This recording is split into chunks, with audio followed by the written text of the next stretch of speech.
Welcome to remix king channel.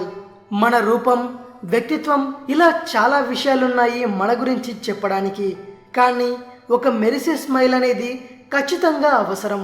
ఒక సంభాషణ మొదలుపెట్టడానికి ఏదైనా చేస్తున్నప్పుడు అనుకోకుండా మీరు అతను లేదా ఆమె పళ్ళ మధ్య ఖాళీని గమనించినప్పుడు అది మీ చూపును మళ్ళీ దాని వైపే తీసుకెళ్తుంది. రెండు దంతాల మధ్య ఉండే గ్యాప్ మీ అదృష్టం గురించి తెలియజేస్తుందని మీకు తెలుసా? రెండు పళ్ళ మధ్య గ్యాప్ ఉన్న కొంతమంది వ్యక్తుల గురించి కొన్ని నిజాలు తెలుసుకోవడం జరిగింది. ఇది ఒక వ్యక్తి యొక్క వ్యక్తిత్వం గురించి మరియు అది అదృష్టమా కాదా అని తెలియజేస్తుంది. అంతేకాకుండా ఆ వ్యక్తి యొక్క ఆసక్తికరమైన ప్రత్యేక లక్షణాల గురించి తెలియజేస్తుంది. ఈ వ్యక్తులని డెవిల్స్ డేర్ అని పిలుస్తారు. ముందు దంతాల మధ్య ఖాళీ ఉన్నవారు చాలా అరుదైన జాతికి చెందిన సాహసవంతులు మరియు నమ్మకస్తులని చెబుతారు. వారు చేపట్టిన పనిలో నష్టాలు ఉన్నప్పటికీ ఏమాత్రం భయపడకుండా, వెనకడకుండా, తిరిగి చూడకుండా మరియు మళ్ళీ ప్రయత్నిస్తూనే ఉంటారు. వీరు ఉత్తమ ఫలితం కోసం కృషి చేస్తారు.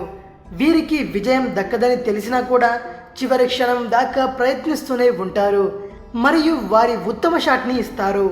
చాలా వరకు వారి నిర్ణయాల్లో లేట్ అయినప్పటికీ కొన్ని సమయాల్లో అవే నిజాలవుతాయి. వారు అత్యంత తెలివైన వాళ్ళు మరియు క్రియేటివ్గా చెప్పబడతారు. వీరు అధిక ఉత్సాహాన్ని కలిగి ఉండడం వల్ల అది కొత్త సాధనకి సహాయపడుతూ వారి అవధులని అధిరోహిస్తుంది.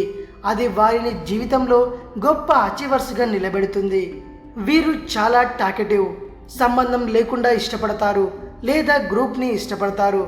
వారికి శక్తి చాలా ఎక్కువగా ఉంటుంది. గంటల తరబడి మాట్లాడుతూనే ఉంటారు. వీరు మంచి ఫైనాన్షియల్ మేనేజర్స్.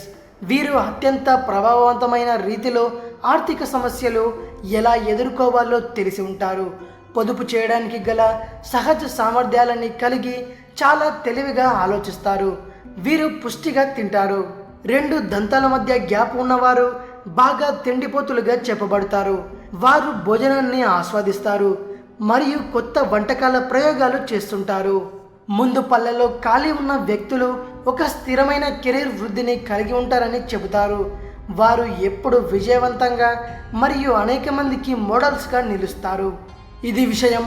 మరిన్ని ఇంట్రెస్టింగ్ వీడియోస్ కోసం రిమిక్స్ కింగ్ ఛానల్ని సబ్స్క్రైబ్ చేయండి. ఈ వీడియో కనుక నచ్చినట్టయితే లైక్ చేయండి, షేర్ చేయండి. మరో వీడియోతో మీ ముందుకు వస్తాను.